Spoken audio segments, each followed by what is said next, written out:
Alrighty, time for another edition of Science Sunday here at the Connecticut Science Center in our capital city, joined by Thomas. Good morning. Good morning. How's it going? Doing well. What do you have for us today? Today we're going to look at a couple cool ways to put out a candle. All right, so not the traditional way, of course. Right. So the traditional way is just blowing out a candle, and the first way I'll look at is kind of similar to that. But before we start, I just want to stress that, this is an experiment with candle with open flame, so make sure that you're not doing this if you're a child, and even if you're an adult, make sure you're in a nice, safe area, preferably with another responsible adult around. Perfect.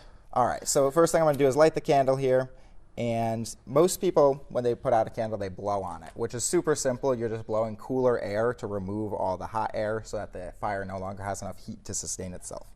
So I've actually built a little device to do a pretty similar thing.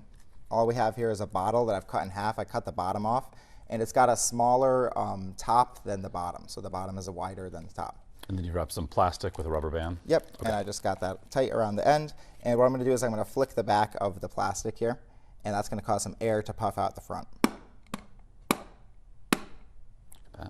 So pretty similar to blowing on it, but you can actually do this from a lot further away. Yeah, go for it. Again. So you can do it from a lot further away. I'm having trouble aiming correctly so yeah, it's like here. The direction. Yeah, exactly.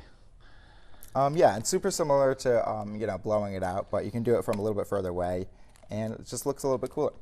Now the second way is a really common party trick. I'm sure you guys have seen this before, where somebody just puts out a candle by touching it with their fingers. And this is where the adults only kind of that we're talking to right now. Definitely. Yeah. So the science behind this is actually super simple.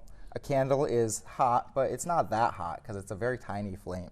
And water is very good at dissipating heat. So when you add just a little bit of water to your fingers and you touch that candle, just that little bit of water dissipates all the heat and puts out the flame without even damaging your fingers or anything. Okay, good stuff. So science and candles. Yeah, and like I said, definitely open flame experiment, so not one to do with kids.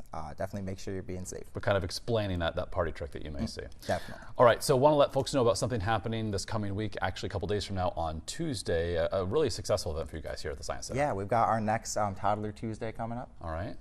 So explain for those who maybe are not familiar what happens. Yeah, so Toddler Tuesday is like a special day where we just shut down the museum, and it's only open for kids 6 and under and their parents, so they can come and explore the museum in a little bit more of a quiet, calm environment. And it's a great way to kind of explore science for like younger kids.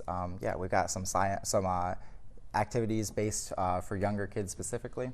All right, we should say this is from 9 to 1 on Tuesday, and if you get your tickets in advance, you can save a little bit of money. That's right. All right, so ctsciencecenter.org is where you need to go to sign up ahead of Toddler Tuesday on Tuesday. All right, Thomas, thank you so much. Of course, we'll see you for another edition of Science Sunday next weekend.